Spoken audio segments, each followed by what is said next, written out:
I have a list called my nostalgia list. A list of games from my childhood that I want to revisit as an adult and see how much of my fondness for these games is because I have a lot of nostalgia for them and how much is because they were genuinely very good games. This video is about the game Dragon Quest Heroes Rocket Slime.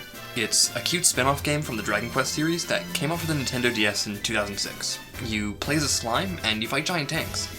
I played this game a lot as a kid, and I wanted to play it again not just because it's on my list, but also because I never managed to finish it. As a kid, it was much too hard for me, and I gave up. It's a story that many of the games from my nostalgia list share, and it's one of the reasons that I want to go back and revisit many of these games. So, once and for all, I've gone back and I've beaten the game, and now I've put together a little review of myself and my feelings about the game and how my nostalgia has influenced my love for the game. This video is not a review of the game itself, but rather a review of my nostalgia for a game from my childhood. As such, the review is subjective and based on my personal perceptions over time. The way I rate my nostalgia for the game is by how disillusioned I became with it, or in other words, how much I felt my nostalgia enhanced my perceptions and memories of the game. So, a lower score would mean that my nostalgia did not affect my perception as much as a higher score. The scoring is as listed, and can be found in the video description as well. With that explanation out of the way, now is the part of the video where I give you full game spoiler warnings for a game that came out in 2006. This is your first and last warning. First, let's explain what Dragon Quest Heroes Rocket Slime is all about. In this game, you are a slime from the country of Slimenia, and your town gets attacked by the Plop, a bumbling and comical platypus mafia styled after the Italian mob, and they kidnap your whole town except for you. So, you resolve to go out and save everyone you know and love by starting a one-slime war on the Plop. You get yourself a castle-sized slime-themed tank to fight the Plop's own colorful array of castle-sized monster-themed tanks, and you run around various areas with an Uno reverse card, counter-kidnapping the entire Plop to ship them back home so they can work for you and your tank. When you aren't doing either of those things, you're running around fighting bosses, freeing your friends from the clutches of the Plop, and solving puzzles. It's a cute game with some genuinely very funny dialogue that doesn't take itself too seriously. Before we get too into the gameplay itself, if this is the kind of video you enjoy, then be sure to like the video, leave a comment telling me what you liked, and be sure to subscribe so you can catch more videos like this one. Back to the review. As for gameplay, the tank fights are very simple. You collect ammunition from these ammo bays, and you toss them into these cannons to fire at the enemy tank. If your shots collide mid-air with the enemies, they bounce off and fall harmlessly to the ground.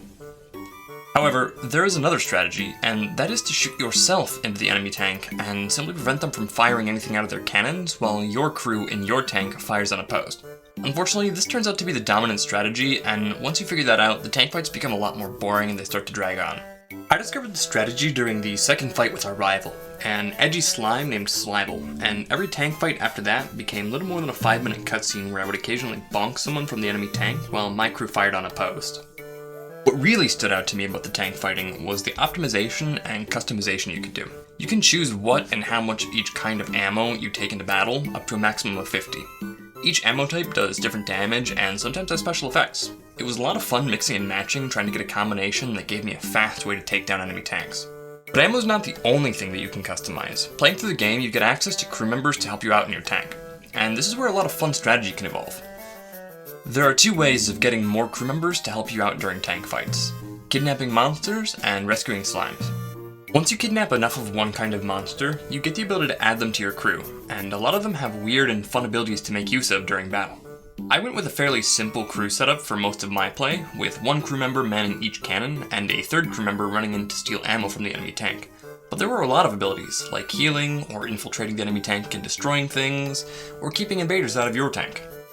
Unfortunately, the slimes you rescue make up a small portion of the roster that you can add to your crew, and the rest are all monsters from the Plop, which requires you to kidnap 100 of that kind of monster by sending them away on these little carts. I found most of these to be pretty tedious, and even though I was actively throwing a lot of the Plop onto carts during my playthrough, I only unlocked one monster to add to my crew during the course of the story itself.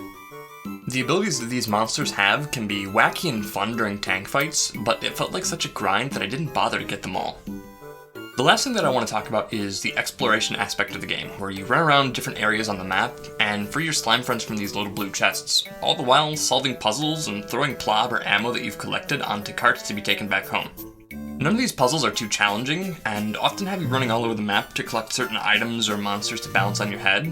But in all, they were still a lot of fun, and the game never ran out of new things to throw at you. The exploration becomes a lot more fun once you unlock Alchemy, an ability that lets you craft new ammo types for your tank. It became a lot of fun to start collecting certain items on the map because I knew that I could use it to make even more shurikens for my tank, or a big sword to shoot at the enemy.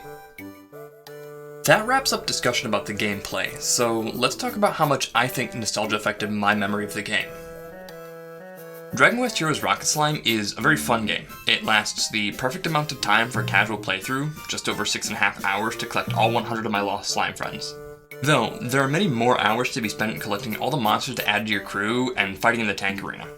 It has a lot of genuinely very funny dialogue in the game, and as many slime-related puns as you could ever want in a video game. Everything considered, I would give this game a nostalgia rating of 3 out of 5. The core gameplay of the tank fights that I remember being so challenging and interesting turned out to be a big letdown on my replay once I discovered that you can just infiltrate the enemy tanks and trivialize the battle. On top of that, the monster collection that I remember being so excited about turned out to be a lot more tedious than I remembered. However, the game had solid enough bones everywhere else that I still had a lot of fun. As an honorable mention, the credits in this game are so packed with puns that it was a joy to just sit through them and read everything. Something that very few games can boast, if you ask me. If you enjoyed this, then be sure to like the video and comment telling me what you enjoyed. After that, you should check out my Twitch channel. It's where you can see me playing through all the games on my nostalgia list live, and I do a lot of other fun stuff as well. Links in the description. For more videos like this, be sure to subscribe. Thanks for watching.